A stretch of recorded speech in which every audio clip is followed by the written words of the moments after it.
Hey everyone, I'm Sarah. I'm sure by now you've heard of our new product range, Walrus Oil.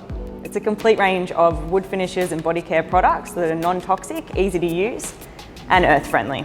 If you're not familiar with Walrus Oil, check out the video that I made where I use the cutting board oil and cutting board wax to restore some boards. It's just up here. In this video, we're going to be using Walrus Oil's Furniture Butter.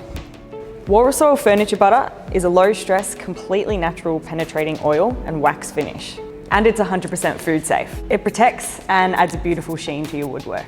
You can use the furniture butter by itself, or you can use it after applying the Walrus Oil Furniture Oil. Visit the Timbecon website for all those details. Okay, let's get into it. This stool here has already been sanded with 180 grit sandpaper, and it's had a couple coats of the Walrus Oil Furniture finish as well. But a coat of furniture butter will finish it off nicely.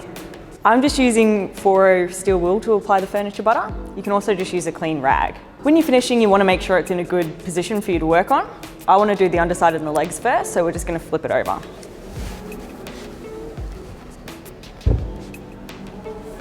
Now let's get into the butter. It smells like Play-Doh a little bit.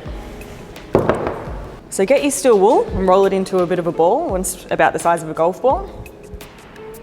Then just dip it into the furniture butter. Now the secret to using finishing oils is to use them very sparingly. You don't want to use too much, otherwise it gets a little bit greasy.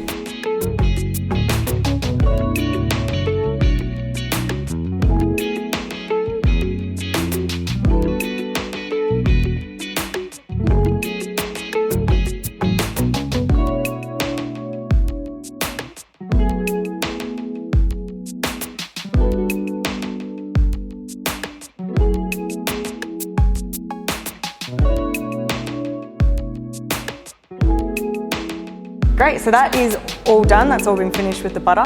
Now you just want to leave it for about 24 hours. Then you can go over it with a second coat if you want to, or you can just buff it straight away with a clean chucks. Walrus Oil is super easy to use and it's super simple. So if I can use it, anyone can. It's perfect for the household, and because it's food safe, you can use it on all your kids' stuff as well. I'm Sarah, thanks for watching. Keep an eye out for my next project using Walrus Oil, and don't forget to like and subscribe.